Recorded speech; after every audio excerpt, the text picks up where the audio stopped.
জিয়াউর রহমানের লেখা বা কোথাও কোথাও আপনি পাবেন না যে বঙ্গবন্ধুকে অবজ্ঞা করে কোনো কথা বলছে। কোথাও নাই। তার লেখা সে শাসন ক্ষমতায় থাকাকালীন কোথাও কোনো অবজ্ঞা করে কোনো কথা বলে না। বিএনপি তো যারা পাহারা দিচ্ছে তাদের দল না। আর এগুলোর জন্য আমাদেরও অতীত কর্মকাণ্ড কিছু আছে। ঢাকায় কয়েকটা গ্রুপ পাকিস্তানের স্বাধীনতা দিবস উদযাপন করছে এবং আপনি জানেন হইতে এই যে পারে, হ্যাঁ হইতে পারে, নাথিং আনলাইকলি। গতবারও পালন করছে একটা গ্রুপ পালন করছে, প্রেস ক্লাবেই পালন করছে। অবাক হয়েছে আমি। অথচ বঙ্গবন্ধুর মৃত্যু দিবস পালন করতে দিবেন না। বনানী কবরস্থানে যাওয়া হবে, তখন কি বাধা দিবে? দিলে পরে সিনারিওটা কি দাঁড়াবে? না দিলে পরে আমি বলবো যে সরকার যদি শুভবুদ্ধির উদয় হয় তাহলে যেন বাধা না দেয়। কারণ আমি নামাজ পড়বো, নামাজ পড়ে কবর জিয়ারত করবো, তো আমার রাইট, একটু আমার রাইট, ধর্মীয় অধিকার। তো ধর্মের উপরে যদি হস্তক্ষেপ করে, আবার আরেক দিকে বলে যে না ধর্ম ইসলাম অমুক তমুক, আরবের ইসলাম এখানে কায়েম করবে, তারপরে কি ওই কি ইসলাম, ওই ওহাবি ইসলাম। তো এই যে সবই বলুক, আমার কথা হচ্ছে যে আমি আমার পিতার প্রতি, মাতার প্রতি, আমার ভাইয়ের প্রতি, যারা বিদেহী আত্মা, তার মাগফিরাত কামনা করার জন্য যদি যায়, সেখানে বাধা দেওয়ার তো কোনো কারণ আমি দেখি না। এবং এই মৃত ব্যক্তিদের এত ভয় কেন? এত, যার হাড্ডি গুড্ডিও বোধহয় এখন মিলে গেছে মাটিতে, তাদের এত ভয় কেন? ভয় একটা জায়গায়, সেটা আমি বলি। আমরা যে মঞ্চ ৭১ করেছিলাম কিন্তু চৌঠা জুলাই, করেছিলাম ইন্টেনশনালি, যাতে পঞ্চম ৫ই জুলাই হ্যাঁ পান্না ভাই, একটা। আমি আমি সরি একটু আপনাকে ইন্টারাপ্ট করছি, আপনি সম্ভবত মোবাইলে যুক্ত আছেন। মোবাইলটাকে আপনি কোথাও রাখতে পারেন একটু? না আমি না জানি না, আপনার শরীরটাও ভালো না। খুবই খারাপ। আর আই নো। দ্বিতীয়ত ওই খায়রুল হক সাহেবের হিয়ারিং এ যাওয়ার পরে আমি ওই ধাক্কাধাক্কিতে হাইবেন্স একটা ব্যথা পাইছি, ব্যথা পাই কোমরের দিকে।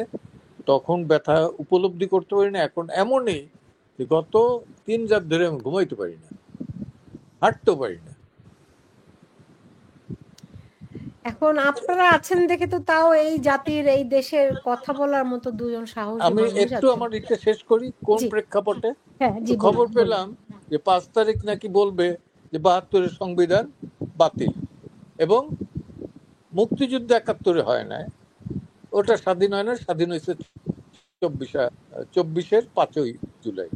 তখন আমরা ওই দফাগুলো দিলাম যে ৭১-এর মুক্তিযুদ্ধের সাথে কোনো ইসের তুলনা আসলে হয় না। পৃথিবীর ইতিহাস ঘাটেন আপনি, ঘাইটে দেখবেন যে ৯ মাসে ৩০ লক্ষ মানুষ আত্মাহুতি দিছে। এইটা নাই, দ্বিতীয় বিশ্বযুদ্ধেও নাই। এই যে স্বল্প সময়ের ভেতরে আনুপাতিক হারে যে মৃত্যু, সেটা বাংলাদেশ ব্যতিক্রম। কারণটা কি? কারণ হলো যে একটা ধর্মনিরপেক্ষ গণতান্ত্রিক সমাজ গড়ার জন্য। এই তো গণতান্ত্রিক পদ্ধতিতে বঙ্গবন্ধু সবচেয়ে অধিক ভোট পেয়েছিলেন, এবং এটা ছিল একটা অসাম্প্রদায়িক দেশ গড়ার জন্য। জিন্নার যে টু নেশনস থিওরি, সেইটার পাল্টা, অর্থাৎ টু নেশনস থিওরির দ্বিজাতি তত্ত্বের কবর উপর দাঁড়িয়ে কিন্তু বাংলাদেশ রচিত হয়। এই কথাটা আমাদের খেয়াল রাখতে হবে। যদি মুসলিম একই জাতি হয় তাহলে আরব ওই নাইজেরিয়া, সোমালিয়া সব মিলেই একটা জাতি হইতে পারত। আফগান, মায়ানমারের ওই কি কি মুসলিম, তারা ফিলিপাইন্সের মরো মুসলিম, শিয়া সুন্নি সব মিলেই একটা জাত হইতে পারে। ধর্ম নিয়ে জাত হয় না, জাত নিয়েই হয়। ধর্ম পরিবর্তনশীল, জাত পরিবর্তন করা যায়। আমি মুসলিম থেকে হিন্দু হইতে পারি, হিন্দু থেকে মুসলিম হইতে পারি, কিন্তু বাঙালি থেকে বিহারি হইতে পারবো না। আর বিহারি থেকে কেউ বাঙালি হইতে পারবে না। ক্লিয়ার? আমি পয়েন্টটাকে বুঝাইতে পারছি? জি জি। ধর্ম পরিবর্তন করা যায়, আর একটা গ্রহণ করা যায়, কিন্তু জাতি এইটা পরিত্যাগ করা যায় না চেষ্টা করলেও, আর গ্রহণও নতুন জাতিতে পরিণত হওয়া যায় না। পাকিস্তান কোনো জাতি না, ওরা সিন্ধি, বালুচ, পাঠান, পাঞ্জাবি এইভাবে আছে জাতি হিসাবে, আর পাকিস্তান আছে দেশ হিসাবে। আর আজকে দেখেন সেখানে সিন্ধ আলাদা হতে চাচ্ছে, বালুচ তো একজন মহিলার নেতৃত্বে, ডক্টর মাহেরাং, তার নেতৃত্বে কিন্তু স্বাধীনতা ঘোষণা করছে। ঘোষণা আগেই হয়েছে, নবাব মুক্তির সময় 74-এ যাকে গুলি করে হত্যা করা হয়, নবাব মুক্তি, তারপরে খান আব্দুল গাফফার খান তো যাই নাই কখনো। এরা এখন মাহেরাং নামে, ডক্টর মাহেরাং, সে, আপনি তার ভিডিওতে গিয়ে দেখেন, আমি পাঠাই দিতে পারবো, হাজার হাজার লক্ষ লক্ষ লোক হয়। সবচেয়ে আমার কষ্ট লাগছে কি জানেন, এই 5ই জুলাইয়ের পর সে একটা বক্তৃতায় বলছে, আমরা বালুচ, আমরা শহীদদের মর্যাদা দিতে পারি, আমরা বাঙালি না। অর্থাৎ বাঙালিরা যে শহীদের মর্যাদা দিতে ব্যর্থ হয়েছে সেটা বালুচ হয়েও সে জানে। এটা আমার কাছে খুব লজ্জা লাগছে, কিন্তু মাহারাঙের আমি কোনো দোষ দেই না, আসলেও তো তাই।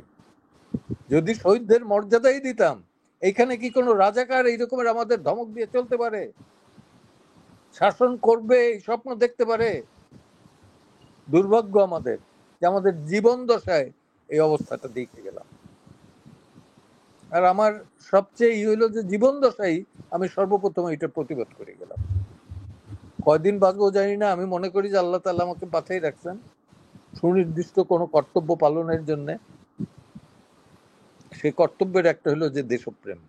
যার দেশপ্রেম নাই, তার ধর্মপ্রেমও নাই, আমার ধারণা আর কি, তার আল্লাহ প্রেমও নাই, তার স্রষ্টা প্রেমও নাই, কোনো প্রেমই নাই। এই আর কি, আমি বেশি কিছু বলতে চাই না। আ- আরেক মুক্তিযোদ্ধা আছে আমার জি, প্রিয় আমি মানুষ। আমি আমি আপনি যেহেতু অসুস্থ, আপনাকে একটু আগে আগে আমি ছেড়ে দিব, কিন্তু দুইটা প্রশ্ন আছে আপনার কাছে।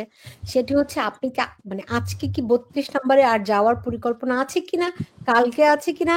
আপনি বলছিলেন হেঁটে যে আপনি, হেঁটে হইলেও, মানুষের কাঁধে ভর্তি হইলেও আমি যাবার চেষ্টা করব। আমি কোনো হুরাঙ্গামা করব না, আমি কোনো হুরাঙ্গামা করবো না। যেখানে থামাবে আমি বললাম যে ভাই আমার বসতে দাও, আমি 2 মিনিট একটু আলহামদু সুরা, সুরা ফাতেহা আর 3বার এখলাস পড়িয়া একটু দোয়া করি। যদি বল যে না তাও পারবা না, চলে আসবো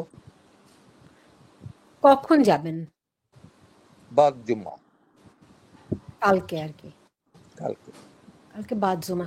আপনি কি বনানী কবরস্থানে যাবেন নাকি জি জি টুঙ্গিপাড়ায়? জি, না, টুঙ্গিপাড়ে যাওয়ার ইচ্ছা ছিল, কিন্তু শরীরের সেই অবস্থাটা নাই।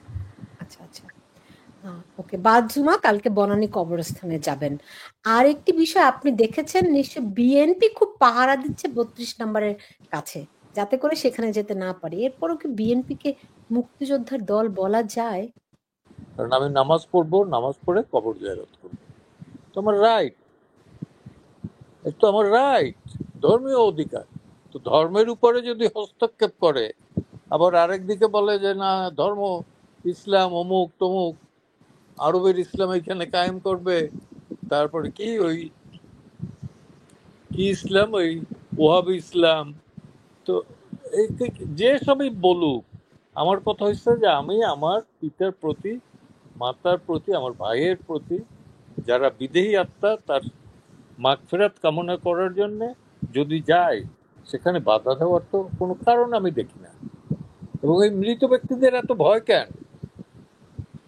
এত, যার হাড্ডি গুড্ডিও বোধহয় এখন মিলে গেছে মাটিতে, তাদের এত ভয় কেন? ভয় একটা জায়গায়, সেটা আমি বলি। আমরা যে মঞ্চ 71 করেছিলাম কিন্তু 4 জুলাই, 4 জুলাই করেছিলাম ইন্টেনশনালি, যাতে 5ই জুলাই পান্না ভাই, একটা, আমি আমি সরি একটু আপনাকে ইন্টারাপ্ট করছি, আপনি সম্ভবত মোবাইলে যুক্ত আছেন। মোবাইলটাকে আপনি কোথাও রাখতে পারেন একটু? না আমি না জানি না, আপনার শরীরটাও ভালো না। হ্যাঁ, খুবই খারাপ। আর আই নো। দ্বিতীয়ত ওই খায়রুল হক সাহেবের হিয়ারিং এ যাওয়ার পরে আমি ওই ধাক্কা ধাক্কিতে হাই হাই বেঞ্চ একটা ব্যথা পাইছি, ব্যথা পাই কোমরের দিকে। তখন ব্যথা উপলব্ধি করতে পারি না। এখন এমনই যে গত 3 রাত ধরে আমি ঘুমাইতে পারি না, হাঁটতেও পারি না। এখন আপনারা আছেন দেখে তো তাও এই জাতির এই দেশের কথা বলার মতো দুজন সাহসী আমি মানুষ একটু আছেন। আমার এটা শেষ করি কোন জি, প্রেক্ষাপটে। হ্যাঁ, তো জি খবর বলুন, বলুন। পেলাম যে 5 তারিখ নাকি বলবে যে 72-এর সংবিধান বাতিল, এবং মুক্তিযুদ্ধ 71-এ হয় না, ওটা স্বাধীন হয় না, স্বাধীন হয়েছে 24-এর 5ই জুলাই। তখন আমরা ওই দফাগুলো দিলাম যে 71-এর মুক্তিযুদ্ধের সাথে কোনো ইসের তুলনা আসলে হয় না। পৃথিবীর ইতিহাস ঘাটেন আপনি, ঘাইটে দেখবেন যে 9 মাসে 30 লক্ষ মানুষ আত্মাহুতি দিছে, এইটা নাই, দ্বিতীয় বিশ্বযুদ্ধেও নাই। এই যে স্বল্প সময়ের ভেতরে আনুপাতিক হারে যে মৃত্যু, সেটা বাংলাদেশ ব্যতিক্রম। কারণটা কি? কারণ হলো যে একটা ধর্মনিরপেক্ষ গণতান্ত্রিক সমাজ গড়ার জন্য। এই তো গণতান্ত্রিক পদ্ধতিতে বঙ্গবন্ধু সবচেয়ে অধিক ভোট পেয়েছিলেন, এবং এটা ছিল একটা অসাম্প্রদায়িক দেশ গড়ার জন্য। জিন্নার যে টু নেশনস থিওরি, সেইটার পাল্টা, অর্থাৎ টু নেশনস থিওরির দ্বিজাতি তত্ত্বের কবর উপর দাঁড়িয়ে কিন্তু বাংলাদেশ রচিত হয়। এই কথাটা আমাদের খেয়াল রাখতে হবে। যদি মুসলিম একই জাতি হয় তাহলে আরব, ওই নাইজেরিয়া, সোমালিয়া সব মিলেই একটা জাতি হইতে পারতো। আফগান, মায়ানমারের ওই কি কি মুসলিম তারা, ফিলিপাইন্সের মরো মুসলিম, শিয়া সুন্নি সব মিলেই একটা জাত হইতে পারে। ধর্ম নিয়ে জাত হয় না, জাত জাত নিয়েই হয়। ধর্ম পরিবর্তনশীল, জাত পরিবর্তন করা যায়। আমি মুসলিম থেকে হিন্দু হইতে পারি, হিন্দু থেকে মুসলিম হইতে পারি, কিন্তু বাঙালি থেকে বিহারি হইতে পারবো না, আর বিহারি থেকে কেউ বাঙালি হইতে পারবে না।